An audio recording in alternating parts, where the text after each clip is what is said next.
My name is Matt and this is your fitness tip. Today we're going to talk about a basic strength training move that we've all done for years. It's a push-up. Alright? Typically the push-up can train just about every muscle throughout the body. Alright? We're talking about chest, biceps, triceps, back, core.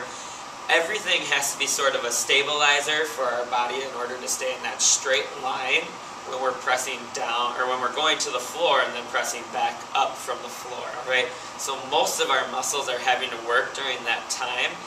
Obviously the emphasis is on the chest and a little bit on the shoulders, but today we're going to take our traditional strength move and make it a little bit less traditional by inclining our feet and declining our body. So my hands will be on the floor, my feet will be onto this chair, and this is just a folding chair. You guys can use whatever you have at home. Maybe you want to do a decline push-up off your coffee table, off your couch, bed, a stool. The higher your feet go up, the harder the push-up will be.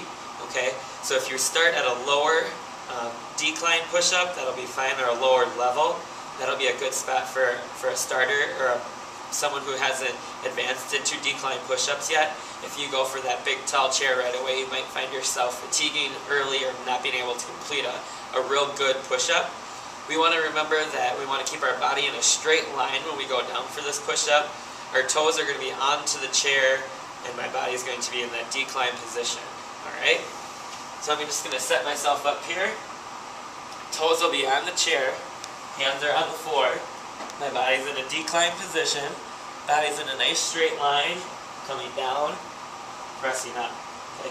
Coming down, pressing up nice and tall. One thing you really want to make sure of is when you're completing this move is that you're squeezing your glutes when you're in this position. Okay? It's almost like a plank with your feet elevated. So when you're in that plank position, your hands are just outside of your shoulders. Okay? Squeeze the glutes, tuck the belly in nice and tight. This will help protect your low back. Okay?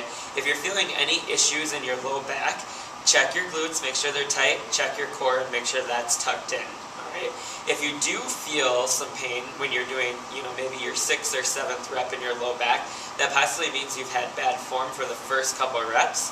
Alright? And you should probably just take a break and then try to go back into it with the mentality that I need to squeeze my butt, tighten my core.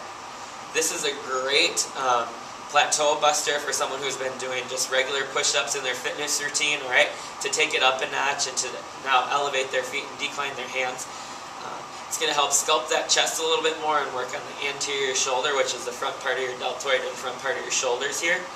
Alright, so it's going to give you a little bit more definition and also change the shape of your chest if you're performing these enough, as well as your regular exercise routines that you've already implemented in your program. If you have any questions on this move at all, let us know. We're more than happy to help. Otherwise, that is your fitness tip for this week.